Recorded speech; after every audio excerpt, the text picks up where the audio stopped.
الحمد لله رب العالمين والعاقبة للمتقين ولا عدوان إلا على الظالمين والصلاة والسلام على المبعوث رحمة للعالمين نبينا وإمامنا محمد وعلى آله وصحبه ومن دعا بدعوته إلى يوم الدين. أما بعد فأعوذ بالله من الشيطان الرجيم.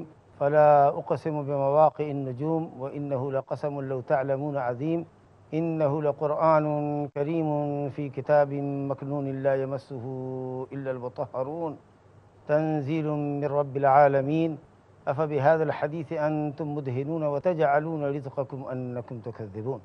یہ آیات مبارکہ جو ابھی آپ کے سامنے تلاوت کی گئی سورہ واقعہ کی 75 تا 82 نمبر کی آیات ہیں. یہ آیتیں تب اتری تھی جب عہد نبوی میں بارش کے نزول کے بعد کچھ لوگوں نے یہ کہا لقد صدق نوع کذا و کذا، فلاں اور فلاں ستارے نے سچ کر دکھایا، یعنی فلاں ستارہ جب طلوع ہوا تو اللہ تعالیٰ نے ان پر رد کرنے کے لیے آیت، ایسا کہ حضرت عبداللہ بن عباس رضی اللہ عنہ سے صحیح مسلم میں روایت ہے. اور اس آیت کی تفسیر آپ کے سامنے ہے. کچھ حصہ ایک مجلس میں ہم بعض آیتوں کا آپ کے سامنے پیش کر چکے ہیں. خلاصہ یہ ہے کہ اللہ رب العالمین ستاروں کے طلوع اور غروب کے مقامات کی قسم کھا رہا ہے قرآن کریم ہونے پر، کہ یہ ایسا نہیں ہے جیسا کہ مشرکین کہتے ہیں نعوذ باللہ کہ یہ شاعرانہ کلام ہے یا پرانے لوگوں کے قصے پارینہ ہیں یا کہانت ہے نعوذ باللہ، بلکہ یہ قرآن کریم ہے. تو اس پر اللہ رب العالمین نے اپنی عظیم مخلوق ستاروں کی قسم کھائی ہے اور ان کے طلوع اور غروب کے مواقع کے اندر بہت زیادہ عبرت اور نصیحت ہے. اللہ رب العالمین نے اس عظیم مخلوق کی قسم کھائی قرآن مجید کے قرآن کریم ہونے پر، عظیم کلام ہونے پر. رب العالمین فرماتا ہے فی کتاب مکنون، یہ قرآن جو کریم ہے عظیم البرکت کثیر الخیر عظیم النفع کلام ہے. یہ فی کتاب مکنون، مکنون مانے محفوظ، موقر معظم کتاب کے اندر، محفوظ کتاب کے اندر موجود ہے. یہ قرآن انتہائی محفوظ اور انتہائی معظم کتاب کے اندر ہے. یہ کتاب مکنون جو محفوظ کتاب ہے، یہ عجیب مشرکین کا بھی عجیب حال تھا. یہ کہتے تھے کہ یہ شیطان قرآن لے کر اترتا ہے، جبکہ شیطان کو کیا لینا دینا، شیطان تو قرآن سن کے بھاگتا ہے. انہم عن السمع لمعزولون، سنتے ہیں تو بھاگتے، تو اس کے قریب بھی نہیں ہو سکتے. تو فرمایا گیا کہ یہ فی کتاب مکنون ہے، محفوظ کتاب ہے. شیاطین کی رسائی وہاں تک کیسے ہوگی، وہ تو بھاگتے ہیں سن کر. کتاب مکنون سے مراد بعض علماء نے مفسرین نے لکھا ہے لوح محفوظ، لیکن علامہ ابن القیم رحمۃ اللہ علیہ نے جس قول کو راجح کیا ہے وہ یہ ہے کہ یہ ان صحیفوں کے اندر ہے جو صحیفے فرشتوں کے حوالے کیے گئے. فی صحف مکرمہ مرفوعۃ مطہرہ بایدی سفرۃ کرام بررہ، سورہ مطففین کی آیات ہے. یہ صحف کے اندر ہے، فی صحف مکرمہ، انتہائی پاکیزہ صحیفوں کے اندر یہ قرآن محفوظ ہے. مرفوعۃ مطہرہ، بہت پاکیزہ بہت بلند صحیفے. بایدی سفرہ، فرشتوں کے ہاتھ میں. سفرہ سافر کی جمع، جو اللہ کا پیغام لے کر فرشتے آتے ہیں اللہ کے بندوں تک. کرام بررہ، کرام کریم کی جمع، انتہائی بزرگ مخلوق ہے اللہ کی. بررہ بار کی جمع، انتہائی نیک. یہ فرشتوں کی صفات. آئیے مرفوعۃ مطہرہ، نہایت بلند نہایت پاکیزہ صحیفوں کے اندر ہے جو صحیفے فرشتوں کے ہاتھ میں اللہ نے دے رکھے. رب العالمین فرماتا ہے فی کتاب مکنون، محفوظ کتاب میں ہے یہ قرآن. لا یمسہ الا المطہرون، نہیں چھوتے ہیں اس کو مگر وہ جو پاک باز ہے. وہ قرآن جو صحیفوں کی شکل میں فرشتوں کے ہاتھ میں ہے، تو مطہرون سے مراد فرشتے جو انتہائی پاکیزہ مخلوق. گویا شیطان چھو بھی نہیں سکتے. شیاطین تو سننے کی بھی تاب نہیں رکھ سکتے، اور تم کہتے ہو کہ شیطان لیکن انسان پر قرآن اترتا ہے، نعوذ باللہ. توہین کرتے ہو اس کلام کی. لا یمسہ الا المطہرون، جو پاک باز ہیں مراد فرشتے. لہذا مطہرون سے مراد فرشتے ہیں۔ اب قرآن مجید کو دنیا میں ہم لوگ بلا پاکی کے چھو سکتے ہیں کہ نہیں چھو سکتے، یہ مسئلہ علماء کے درمیان اختلافی ہے۔ اس آیت سے بعض لوگوں نے دلیل پکڑا ہے، استدلال کیا ہے، مگر یہ استدلال بہت واضح نہیں ہے۔ مطہرون جو پاک کیے گئے ہیں یعنی فرشتے، ہم لوگ پاکی حاصل کرتے ہیں تو ہم مطہر نہیں ہوتے، ہم متطہر ہوتے ہیں، پاکی حاصل کرنے والے ہوتے ہیں۔ ان اللہ یحب التوابین و یحب المتطہرین، تطہر پاکی حاصل کرنے والوں کو اللہ پسند کرتا ہے۔ یہ مطہر ہیں جن کو اللہ نے پاک کر دیا ہے، وہ فرشتے ہیں۔ تو کہا کہ قرآن مجید کو آپ بغیر وضو کے بھی چھو سکتے ہیں، لیکن بعض علماء نے کہا کہ یہ اللہ رب العالمین نے یقیناً فرشتوں کے متعلق خبر دی ہے، لیکن اگرچہ یہ آیت خبر ہے لیکن ہم سے بھی مطالبہ ہے کہ تم بھی اس کو پاکی کی حالت میں ہی چھوؤ۔ بلا شبہ قرآن مجید کو ناپاکی کی حالت کے مقابلے میں پاکی کی حالت میں چھونا، حدث اصغر اور اکبر، بڑی ناپاکی چھوٹی ناپاکی، سب سے پاک ہو کر کے چھونا انتہائی بہتر ہے، اور کلام کی عظمت کا بھی یہی تقاضا ہے۔ لیکن جہاں تک جواز کی بات ہے کہ جائز ہے کہ نہیں، تو بہرحال اس آیت سے بہت واضح استدلال نہیں۔ تاہم ایک روایت ہے جس کو امام مالک نے ذکر کیا ہے موطا میں، اور بھی کئی کتابوں میں موجود ہے۔ نبی صلی اللہ علیہ وسلم کا ایک خط ہے جو عمر ابن حزم رضی اللہ عنہ کو لکھا تھا نبی صلی اللہ علیہ وسلم نے، اس کے اندر ہے کہ وَأَلَّا يَمُسُّ الْقُرْآنَ إِلَّا طَاهِرٌ، وَأَلَّا يَمُسُّ الْقُرْآنَ إِلَّا طَاهِرٌ، قرآن کو نہ چھوئے مگر پاک لوگ۔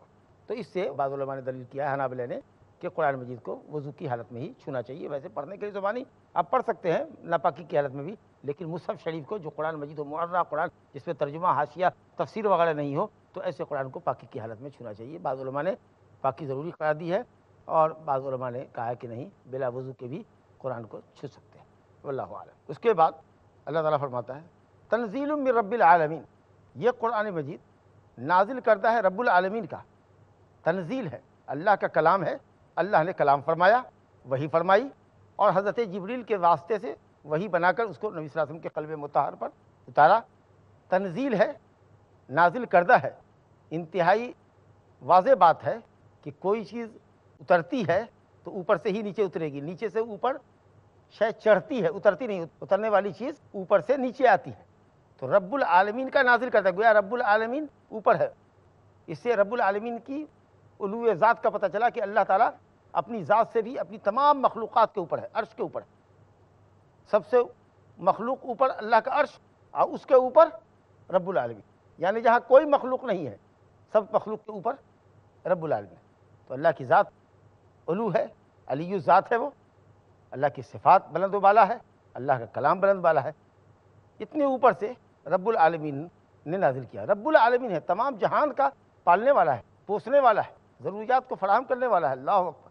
اگر رب العالمین نے سب کچھ ہماری ضرورت کا اتار دیا ہوتا، اگر قرآن نہ اتارا ہوتا، دستور حیات نہ اتارا ہوتا، تو ہم صحیح عقیدہ کہاں سے لیتے، صحیح عبادت کا طریقہ کہاں سے جانتے، حلال حرام کے مسائل ہمیں کہاں سے ملتے؟ تو رب العالمین نے اپنی تربیت مکمل کرنے کے لیے، بلکہ یہ کہنے دیجیے شاید یہ جسارت ہو لیکن انشاءاللہ حق ہوگی، کہ اگر اللہ تعالیٰ نے سارے انتظامات ہمارے لیے کیے ہوتے، اگر قرآن نہ اتارا ہوتا تو اس کی تربیت میں بہت بڑا نقص ہوتا، کہ اس نے سب کچھ دیا لیکن زندگی گزارنے کا طریقہ نہیں دیا۔ اس لیے رب العالمین خاص طریقے سے فرما رہا ہے کہ رب تعالیٰ کی ربوبیت کی خاص دلیل ہے یہ کہ وہ تمہارا رب ہے، جس طریقے سے اس نے تمہاری دنیاوی ضرورت کا انتظام کیا، خورد و نوش کا انتظام کیا، تمہارے رہنے سہنے کے لیے زمین بنائی اور آسمان کو تمہارے لیے چھت بنایا، اسی طریقے سے رب العالمین نے تم کو سنوارنے کے لیے، سجانے کے لیے، تمہیں اپنا فرما بردار بنانے کے لیے، تمہیں اچھے اخلاق و آداب سے آراستہ پیراستہ کرنے کے لیے اللہ رب العالمین نے قرآن کو نازل کیا ہے۔ انہ تنزیل من رب العالمین، رب العالمین کا نازل کرتا ہے۔ اس کے بعد رب العالمین فرما رہا ہے افبہذا الحدیث انتم مدہنون، اس عظیم قرآن کے ساتھ بھی تم مداہنت کرتے ہو۔ افبہذا الحدیث، کیا اس قرآن کے ساتھ، قرآن کو حدیث کہا گیا، حدیث بولے تو قرآن اور حدیث جو نبی صلی اللہ علیہ وسلم کا فرمان ہے دونوں پر بولا جاتا ہے۔ حدیث، اللہ نزل احسن الحدیث کتاب متشابہہ، تو حدیث کا لفظ قرآن پر ہی بولا گیا ہے۔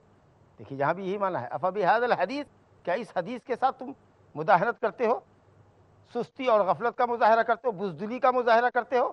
ارے قرآن مجید کی تعلیم کو عام کیوں نہیں کرتے؟ بولڈلی قرآن مجید کی تعلیم کو دنیا کے سامنے عام کرو، قرآن مجید کو سمجھو، اس پر عمل کرو، قرآن مجید سے، سنت رسول سے فیصلے لو، بلا چنو چرا قرآن و سنت کے حکموں کو مانو، اس سے شفا حاصل کرو، اس کی تعلیمات پر عمل کرو، دنیا کو اس کی تعلیمات کی طرف دعوت دو کیونکہ یہی روح الوجود ہے، یہی مدار سعادت ہے، یہی سبیل نجات ہے، یہی سبیل رشاد ہے، یہی فلاح اور کامیابی کی راہ ہے۔ قرآن مجید تمہارے پاس موجود ہے، ذلت اور خالی کی زندگی گزارتے ہو، بزدلوں کی طرح پڑے ہوئے ہو، جیسے کوئی خوف کھاتا ہے، کمزور ہوتا ہے تو خوف کھاتا ہے۔ اللہ رب العالمین کا کلام ہے تمہارے پاس، کلام حق ہے، کلام مبین ہے، اور اس کلام کے ہوتے ہوئے امت مسلمہ کی یہ حالت ہے۔ اللہ فرماتا ہے مداہنت، غفلت، سستی، کاہلی، بزدلی کیوں؟ فبہذا الحدیث انتم مدہنون، اس قرآن کے ساتھ جو تمہارا سلوک ہے وہ صحیح نہیں، اور آج تو اور بھی ہمارا سلوک اس کے ساتھ ٹھیک نہیں، صرف ہم نے رکھا ہوا ہے اس کو، معاف کیجیے گا، حاشیہ والا نقش و نگار والا قرآن رکھا ہوا ہے جس پر آیات کے نمبر لگا دیے گئے ہیں۔ کبھی کبھار نعوذ باللہ کچھ لوگ قرآن سے فال بھی لیتے ہیں تو فال کے لیے رکھتے ہیں، قسم کھلانے کے لیے رکھتے ہیں۔ انشاءاللہ تعالی وقف ہو گیا ایک وقفے کا، وقفے کے بعد گفتگو کا سلسلہ جاری رہے گا۔ لا الہ الا اللہ۔ السلام علیکم ورحمۃ اللہ وبرکاتہ۔ وقفے سے قبل سورہ واقعہ کی آیات کی تفسیر آپ ملاحظہ کر رہے تھے۔ رب العالمین فرما رہا ہے افبہذا الحدیث انتم مدہنون، قرآن مجید کے ساتھ یہ مداہنت، تمہاری غفلت، سستی، کاہلی، بزدلی اور ان کاموں کے لیے استعمال کرنا جن کاموں کے لیے قرآن نہیں اترا، تعویذ لکھتے، قسمیں کھلاتے، فال نکالتے، چومتے، اوپر خوبصورت جزدان میں لپیٹ کے رکھتے۔ قرآن پڑھنے کے لیے، عمل کرنے کے لیے، اور دنیا کو اس کی طرف بلانے کے لیے آیا۔ قرآن کو پڑھ کر، سمجھ کر، عمل کر کے اسلاف کرام نے ترقی کے منازل طے کی۔ قرآن مجید سے غفلت، اعراض، استکبار کرنے کے نتیجے میں ہم قعر مذلت میں جا گرے۔ ان اللہ تعالیٰ یرفع بہ اقواما ویضع بہ آخرین، اس قرآن کے ذریعے اللہ رب العالمین قوموں کو اٹھاتا بھی ہے اور قوموں کو گراتا بھی۔ تو اللہ فرماتا ہے کہ قرآن مجید کے احکام پر عمل کرو اور دنیا کو اس کی طرف بلاؤ۔ افبہذا الحدیث انتم مدہنون، اور اس کے بعد جو باب الاستسقاء بالنجوم سے تعلق ہے بالانواع سے، وتجعلون رزقکم انکم تکذبون، اور تم لوگ اللہ کی طرف سے روزی پاتے ہو اور روزی کا شکریہ ادا کرتے یہ ہو کہ اللہ کی تکذیب کرتے ہو۔ یعنی شکر گزاری تکذیب کی شکل میں ہونی چاہیے یا تصدیق کی شکل میں ہونی چاہیے؟ تصدیق کرو، قرآن کی تصدیق کرو، قرآن پر عمل کرو۔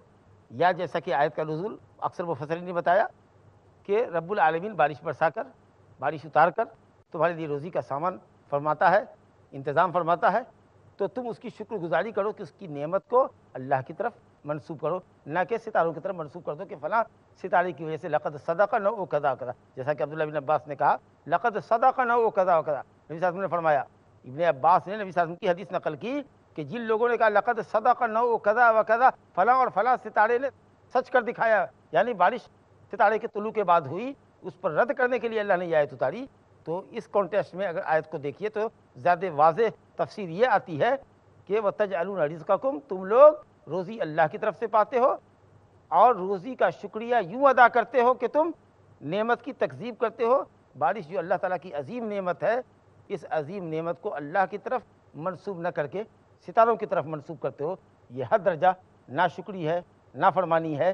اس لیے جو بھی نعمت ہو اللہ کی طرف چھے جائے کہ بارش اللہ تعالیٰ کی عظیم نعمت ہے، اگر بارش نہ برسے تو ہمارے لیے خورد و نوش کا انتظام نہ، مہنگائی آسمان کو چھو دے گی۔ کوئی بھی چیز جب بازار میں نہیں ہوگی، پیداوار کی کمی ہوگی، آٹومیٹکلی مہنگائی بڑھے گی۔ حالانکہ پیاز جیسی چیز، لہسن جیسی چیز جس کے بغیر بھی آدمی جی سکتا ہے، کھا سکتا ہے، پی سکتا ہے، لیکن دیکھیے ہاکار مچ جاتا ہے بازار میں۔ تو اللہ رب العالمین ہمارے لیے روزی کا انتظام کرتا ہے۔ شکر گزاری اللہ کی ہونی چاہیے اور نعمت کو اللہ سبحانہ وتعالیٰ کی طرف منسوب کرنا چاہیے۔ جملہ نعمتیں اللہ کی طرف سے ہیں، اللہ رب العالمین تمام نعمتوں کی قدر کرنے کی اور اس کی شکر گزاری کی توفیق عطا فرمائے۔ احساس یہ ہونا چاہیے، شعور یہ ہونا چاہیے کہ نعمت اللہ کی طرف سے ہے اور ہم کو اس کا شکر گزار ہونا چاہیے، نہ شکری کی راہ سے اجتناب کرنا چاہیے۔ انشاءاللہ اسی کے ساتھ ہم کتاب کے 29ویں باب ما جاء فی الاستسقاء بالانواع، ستاروں کی طرف بارش کی نسبت کرنے کے موضوع سے فارغ ہوئے۔ انشاءاللہ تعالی ہم اگلی مجلس میں دوسرا چیپٹر، نیا چیپٹر نمبر 30 پڑھیں گے جو محبت الہی سے تعلق رکھتا ہے۔ اب اس کے بعد اگر آپ حضرات کے پاس اب تک کی مجلسوں میں یا جو باتیں آپ نے سنی ہیں، اگر کسی صاحب کے ذہن میں کوئی سوال ہو تو ہم یہ سیشن آپ کے لیے سوال جواب کا رکھتے ہیں۔ السلام علیکم۔ وعلیکم السلام ورحمۃ اللہ۔ میرا سوال قسم کے متعلق ہے۔ اللہ نے جیسے قرآن میں لکھا ہے سارے زمانے کی قسم، قسم اس کالی رات کی، تو کیا انسان بھی یہ قسمیں کھا سکتا ہے کیا؟ میں نے درس کے درمیان آپ سے عرض کیا تھا کہ اللہ رب العالمین اپنی مخلوق میں سے جس مخلوق کی چاہے، اور وہ عظیم مخلوق کی قسم کھاتا ہے، اس کی عظمت کو بتاتا ہے، اپنی قدرت کو بتاتا ہے۔ باعظمت مخلوق کی قسم کھا کر کے اللہ رب العالمین جو خالق ہے مخلوقات کا، ایک اکیلا وہ خالق ہے، باقی پوری کائنات اس کی مخلوق ہے۔ تو اللہ رب العالمین اپنی قدرت کو بتاتا ہے اور اس مخلوق کی جس کی وہ قسم کھاتا ہے اس کی اہمیت کو بھی بتاتا ہے۔ تو اللہ کے لیے جائز ہے کہ وہ کسی بھی مخلوق کی اپنی قسم کھائے، کیونکہ اللہ سے باعظمت تو کوئی چیز نہیں۔ مخلوقات میں جو عظیم مخلوقات ہے اس کی قسم کھاتا ہے۔ مقصد اپنی قدرت کو واضح کرنا اور اس شے کی اہمیت کو واضح کرنا، اور جس چیز پہ قسم کھاتا ہے اس کی بھی اہمیت کو واضح کرنا۔ لیکن مخلوق کے لیے اللہ کے علاوہ کی قسم کھانا حرام ہے، یہ شرک اصغر ہے۔ آپ اللہ کی قسم کھائیں یا اس کی کسی صفت کا۔ اللہ غفور الرحیم ہے، اللہ غفور کی قسم۔ اللہ کی صفت ہے کہ وہ گناہوں کو بخشتا ہے، عیبوں کو ڈھانپتا ہے۔ اللہ کی صفت ہے نزول، اللہ اترتا ہے، اللہ کی صفت نزول کی قدر۔ تو کسی بھی صفت کی آپ قسم کھا سکتے ہیں، اللہ کی ذات کی یا صفت کی۔ اس کے علاوہ کسی مخلوق کی اگر قسم کھاتے ہیں تو جائز نہیں۔ السلام علیکم۔ وعلیکم السلام ورحمۃ اللہ۔ انسان توحید پر قائم رہتا ہے یا شرک کرتا ہے؟ جب آدم علیہ السلام کی پیٹھ سے اللہ تعالیٰ نے ان کی ذریت کو نکالا تو ان سے پوچھا اور سب سے شہادت دی، الستو بربکم، کیا میں تمہارا رب نہیں ہوں؟ تو سب لوگوں نے اقرار کیا کہ ہاں آپ ہمارے رب ہے۔ تو یہ باتیں ہمیں یاد کیوں نہیں ہے اور ہم شرک میں کیوں مبتلا ہو رہے ہیں؟ شیطان نے یہ باتیں آپ کو بھلا دی، اب بزرگوں کی محبت کا ایسا نشہ چڑھایا کہ آپ اللہ سے کٹ گئے، اب بزرگوں کی محبت کے دیوانے ہو گئے۔ اللہ سے کٹ کے، اللہ کو ساتھ رکھتے ہوئے، اللہ کی شریعت کے مطابق، اللہ کی توحید کے تقاضوں کا پاس اور لحاظ کرتے ہوئے، صالحین سے اولیاء سے محبت عین ایمان ہے، لیکن اللہ کی بندگی میں شریک کیا، اور گرو گھنٹال اس کا معلم، اس کے پیچھے رنگ لیڈر، شرک کے پیچھے، بدعت کے پیچھے، معصیت کے پیچھے شیطان ہے۔ اللہ رب العالمین نے یہی بھولا سبق یاد دلانے کے لیے انبیاء اور رسول علیہ الصلوۃ والسلام کو مبعوث فرمایا، اور اس سلسلے کی آخری کڑی، نبوت کے سلسلے کی آخری کڑی محمد صلی اللہ علیہ وسلم کی ذات گرامی، اور آپ کے بعد یہ آپ کی امت کے علماء کے اوپر واجب ہے کہ وہ لوگوں کو دین حق کی طرف بلائیں۔ تو الحمدللہ یہ اللہ کا فضل اور احسان ہے کہ جو اقرار ہم نے اللہ کی توحید کا، اللہ کی ربوبیت کا کیا تھا، ہم بھول گئے یہ سبق اور شیطان نے یہ بھلا دیا، تو اللہ نے اس بھولے ہوئے سبق کو یاد دلانے کے لیے انبیاء اور رسول کو بھیجا۔ یہ اللہ تعالیٰ کا عظیم احسان ہے۔ السلام علیکم۔ السلام علیکم۔ میرا سوال جو ہے توبہ سے متعلق ہے۔ اگر کوئی انسان بہت گناہ کرنے کے بعد توبہ کرتا ہے تو توبہ قبول ہونے کی کیا علامت ہے؟ مطلب توبہ کی قبولیت کی شرائط ہے کہ آدمی جس گناہ میں ملوث ہو اس کو چھوڑے۔ دوسری شرط یہ ہے کہ جو گناہ اب تک کرتا رہا اس کے اوپر ندامت کا اظہار کرے، اللہ سے معافی چاہے۔ اور تیسری شرط یہ کہ آئندہ کے لیے اللہ سے وعدہ کرے، سچا وعدہ، جس وقت توبہ کر رہا ہو اس وقت وہ مخلص ہو، سچا ہو کہ اللہ میں تجھ سے وعدہ کرتا ہوں کہ یہ گناہ نہیں کروں گا۔ یہ الگ بات ہے کہ بعد میں پھر شیطان نے گمراہ کر دیا، پھر گناہ کر لیا، پھر احساس ہوا اس کو رب تعالیٰ کی طرف آیا، لیکن جس وقت وہ توبہ کر رہا تھا اس وقت سچا تھا، مخلص تھا، توبہ بھی کر رہا ہے، اللہ معاف کر دے، ارادہ ہے کہ ابھی اس کے بعد جا کے وہ گناہ کریں گے، یہ نہیں، سچی توبہ ہوئی۔ بعد میں کیا ہوئے گا یہ بعد میں دیکھیں گے، پھر توبہ کرو گے پھر اللہ معاف کرے گا، لیکن جس وقت آپ توبہ کریں اس وقت سچا عزم ہو آپ کا کہ یہ دوبارہ آپ غلطی نہیں کریں گے۔ اور یہ توبہ جیسا کہ آپ نے درس میں سنا کہ جان لڑکھڑے پر آنے سے پہلے ہونی چاہیے، عالم ہوش و حواس میں ہونی چاہیے۔ کب کس کی جان لڑکھڑے پر پہنچے گی، کب کس کی موت کا وقت آ جائے گا کوئی نہیں جانتا۔ اس سے توبہ کرنے میں جلدی کرنی چاہیے، ٹال مٹول نہیں کرنا چاہیے۔ اچھا کل کر لوں گا، اچھا جمعہ سے نماز شروع کروں گا، کیا پتہ جمعہ تک آپ رہیں گے کہ نہیں رہیں گے، لا حول ولا قوت۔ تو یہ اللہ کے حق کے سلسلے میں ہے۔ اور اگر بندے کا کوئی حق ہے آپ کے ذمے، جو گناہ کیا ہے، کسی کی زمین جائیداد ہڑپ لی ہے، کسی کو گالی دے دی ہے، کسی کو مار بیٹھے، تماچا رسید کر دیا، یا اس طرح کی کوئی اور چیز، عزت آبرو ریزی کی آپ نے، گالی گلوچ کیا، تو اس کے لیے توبہ کی ایک پانچویں شرط یہ ہوگی کہ آپ اس سے معافی مانگیں۔ اگر اس کا حق آپ نے لے رکھا ہے تو حق واپس کریں، جب تک یہ نہیں کریں گے اس معاملے میں حقوق العباد میں آپ کی معافی نہیں ہوگی۔ السلام علیکم۔ وعلیکم السلام۔ شیخ آپ نے فرمایا ہے کہ اللہ تعالیٰ جو قسم کھاتا ہے وہ اپنی عظیم نعمت کی قسم کھاتا ہے، تو اللہ نے قرآن میں مکھی کی قسم کھائی ہے، تو مکھی یا مچھر کی، تو وہ کس طریقے سے عظیم ہو سکتا مکھی اور مچھر کی قسم نہیں کھائی ہے، آپ کو غلط فہمی ہو رہی ہے۔ مکھی اور مچھر کی اللہ نے مثال دی ہے۔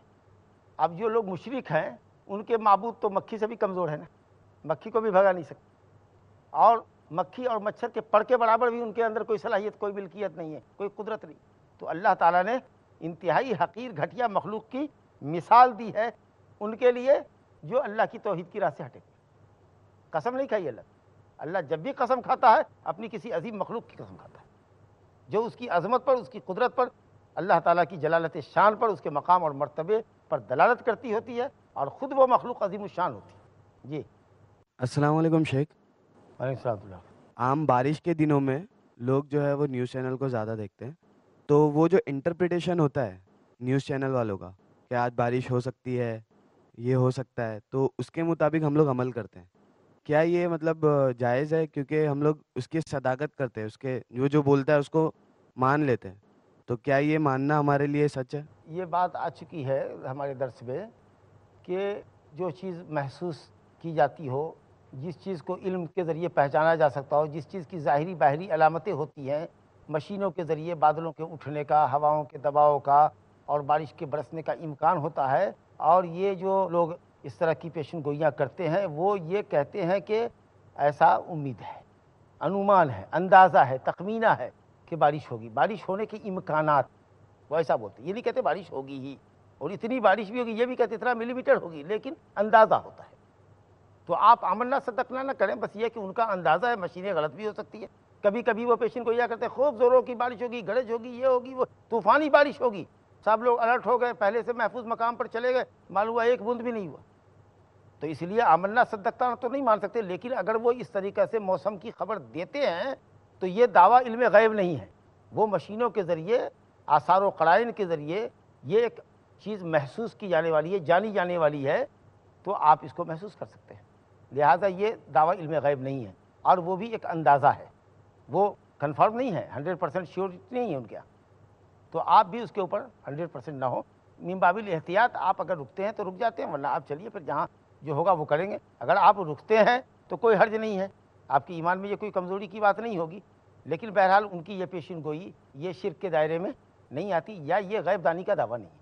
السلام علیکم شیخ۔ وعلیکم السلام ورحمۃ اللہ۔ شیخ، قرآن مجید میں اللہ تعالیٰ فرماتا ہے کہ میں جس کو چاہوں دوں، جس کو چاہوں نہیں دوں۔ پھر ہمارے معاشرے میں لوگ یہ گمان کرتے ہیں کہ جس کسی کے گھر میں بیٹی پیدا ہوئی یا بیٹا پیدا ہوا تو لوگ یہ بولتے ہیں کہ بیٹی پیدا ہونے سے کاروبار میں برکت ہوئی، اور کوئی بولتا ہے کہ بیٹا پیدا ہونے سے نوکری میں اضافہ آیا، کہ میرے گھر میں کسی فرزند کو نوکری لگی۔ تو یہ کیا شرک اکبر میں شمار ہوگا یا پھر شرک اصغر میں؟ شرک اکبر تو نہیں ہوگا، شرک اصغر ہو سکتا ہے، اس کے سبب روزی ملی ہے، ایسا نہیں کہنا چاہیے۔ کہنا چاہیے کہ اللہ تعالیٰ نے اس کو ذریعہ ہمارے لیے بنایا، یہ بچہ ہمارے لیے مبارک ثابت ہوا، اللہ نے اس کو بابرکت بنایا۔ اور اگر روزی میں کمی ہوئی تو یہ نہیں کہنا چاہیے کہ یہ منحوس ہمارے گھر میں پیدا ہوگی، اس کی وجہ سے ہماری روزی میں خلل ہوا۔ بچے اللہ تعالیٰ کی نعمت ہے، اس لیے عقیدے کو درست کرنا چاہیے۔ جو بھی کچھ ہے اللہ کا فضل ہے، نعمت ملے شکر گزاری کرو، نہ ملے صبر کرو اور اللہ تعالیٰ کی طرف رجوع کرو۔ وباللہ تعالیٰ توفیق، وصلی اللہ علیہ نبینا محمد وآلہ وصحبہ وسلم۔ اللہ اللہ یا ربی یا اللہ، اللہ